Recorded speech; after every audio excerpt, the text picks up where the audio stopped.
कभी कभी सबसे बड़ी कहानियाँ खामोशी में छुपी होती हैं। रीमा एक साधारण सी गृहिणी थी।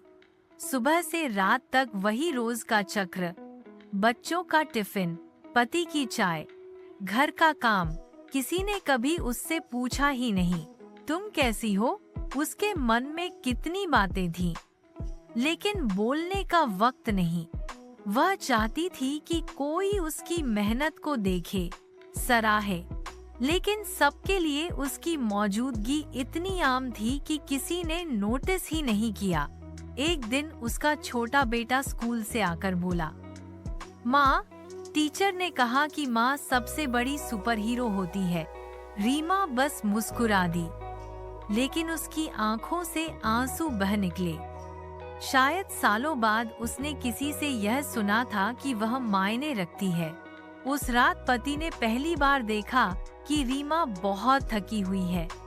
उसने धीरे से कहा, रीमा, तुम भी कभी अपने लिए जियो। हम सब तुम्हें बहुत प्यार करते हैं।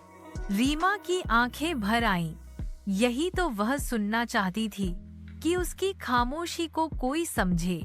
कहते हैं, हर औरत के दिल में एक अनकही कहानी होती है, कभी माँ के रूप में, कभी पत्नी के रूप में, कभी बेटी के रूप में। बस जरूरत है कोई उसके मौन को सुने, उसके आंसुओं को पढ़े और कहे, तुम्हारी भी एक दुनिया है और तुम उसकी धड़कन हो।